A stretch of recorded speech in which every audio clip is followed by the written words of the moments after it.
तारीख़ इस्लाम के हज़रत उमर फ़ारूक। ये वो सवाल है कि जिसका जवाब देना दुनिया भर के मुर्रिखीन पर फ़र्ज़ है। मुझे गुज़िश्ता रोज़ किसी साहब ने मैसेज भिजवाया कि काश आपने हज़रत उमर फ़ारूक पर तकरीर की होती, और मैं उस वक़्त से सोच रहा हूँ कि क्या हज़रत उमर फ़ारूक के होते हुए किसी शख्स को सिकंदर आज़म कहलाने का हक़ हासिल है?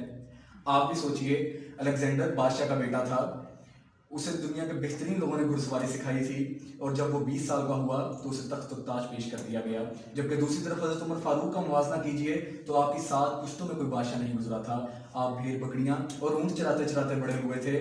आपने तलवारबाजी और घुड़सवारी की तरबियत भी किसी अकेडमी से हासिल नहीं की थी। सिकंदर आज़म ने ऑर्गेनाइज आर्मी के साथ 10 बरसों में 17 लाख मुरब्बा मील का इलाका फतह किया, जबकि हज़रत उमर फ़ारूक ने 10 बरसों में बगैर किसी ऑर्गेनाइज आर्मी के 22 लाख मुरब्बा मील का इलाका फतह किया।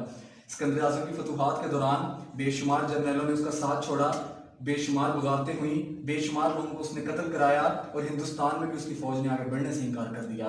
लेकिन हज़रत उमर फ़ारूक ऐसे कमांडर थे कि आपने ऐन मैदान जंग में आलमी इस्लाम के सबसे बड़े सिपह सालार हज़रत खालिद बिन वलीद को मासूल कर दिया, और किसी को हुक्म सरताबी की जुर्रत ना हुई। आपने हमस के गवर्नर को वापस बुलाकर ऊँट चराने पर लगा दिया, लेकिन किसी को हुक्म अदुल्ली की जुर्रत ना हुई। आप रातों को तजारती काफिलों की चौकीदारी करते थे। आप फरमाया करते थे कि जो हुक्मरान अदल करते हैं वो रातों को बेखौफ सोते हैं। आपकी मुहर पर लिखा था, उमर नसीहत के लिए मौत ही काफ़ी है। आप फरमाते थे, जालिम को माफ़ कर देना मजलूमों पर जुल्म है, और आपका ये फिक्र आज इंसानी हकूक़ के चार्टर की हैसियत रखता है। माएँ तो बच्चों को आज़ाद पैदा करती हैं, तुमने उन्हें कब से गुलाम बना लिया। आप अक्सर फरमाया करते थे कि मैं सोचता हूँ और हैरान होता हूँ कि उमर तू इतना बदल कैसे गया।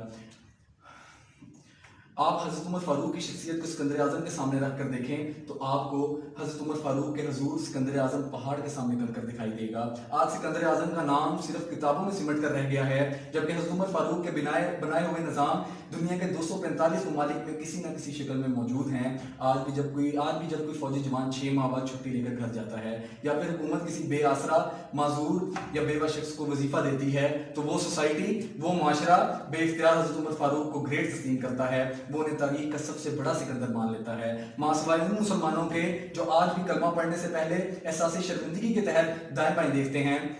लाहौर के मुसलमानों ने एक दफ़ा अंग्रेज सरकार को धमकी दी कि अगर हम घरों से निकल पड़े तो तुम्हें चंगेज़ खान की याद आ जाएगी।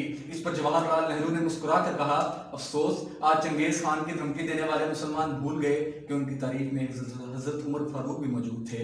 हाँ, और हम आज तक ये भूले हुए हैं कि हमारे दरमियान एक हज़रत उमर फ़ारूक भी थे, जिनके बारे में रसूलुल्लाह सल्लल्लाहु अलैहि वसल्लम ने फरमाया था, मेरे बाद अगर कोई नबी होता तो हज़रत उमर बिन खत्ताब होते।